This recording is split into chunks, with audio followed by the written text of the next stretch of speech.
श्री राधे। श्री राधा रमण लाल की जय। तो आज मैं आप सभी को इस प्रसंग में चर्चा करूंगी कि वृंदावन में जो यमुना जी का घाट है उसका नाम केसी घाट क्यों पड़ा।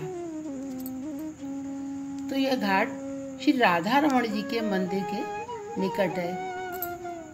एक समय की बात है कि यमुना जी के किनारे श्री कृष्ण जी अपने सखाओं के साथ गैये चरा रहे थे। तो उनके सखा मधुमंगल ने कहा कि कृष्ण मेरे प्यारे सखा, यदि तुम अपना मोर मुकुट, मुरली और अपना पीताम्बर मुझे दे दो तो मैं सभी ग्वाल वाले और गोपियों को मुझे खूब प्यार करेंगी और मैं खूब माखन खिलाएंगी मुझे, और तुम्हें कोई पूछेगा भी नहीं। तो कृष्ण ने हंसकर अपना मोर मुकुट, मुरली और पीताम्बर अपने प्रिय सखा मधुमंगल को दे दिया और उसे खूब सजाकर लकुटी हाथ में उसके पकड़ा दी। अब श्री कृष्ण के वस्त्र पहनकर मधुमंगल इटलाता हुआ इधर उधर घूमने लगा।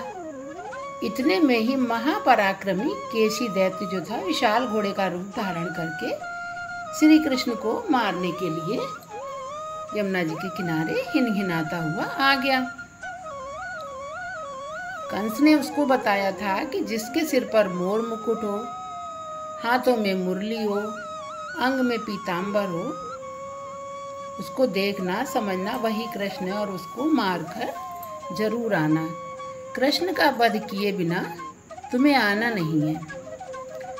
अब उसने कृष्ण के रूप में मधुमंगल को सजा हुआ देखकर अपने दोनों पिछले पैरों से उस पर आक्रमण कर दिया।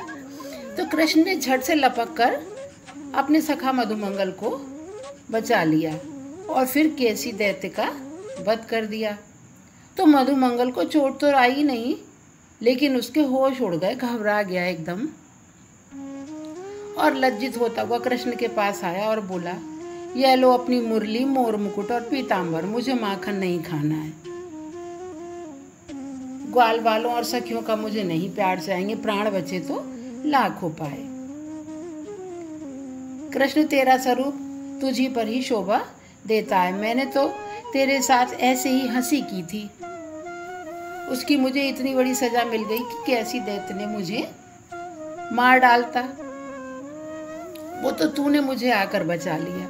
कृष्ण ने कहा, तू तो मेरा सखा है, तुझे मैं कैसे मरने देता। सब ग्वाल वाले हंसने लगे और कृष्ण ने अपने सखा मधुमंगल को अपने गले लगा लिया।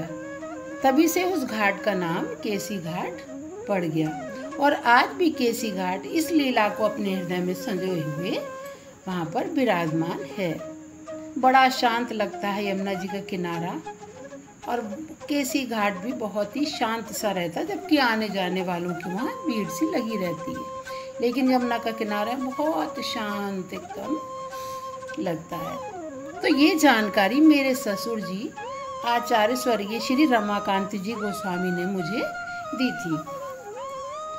तो आज अचानक याद आ गया, मैंने सोचा आप सभी को भी इस वृत्तांत से अवगत करा दूं।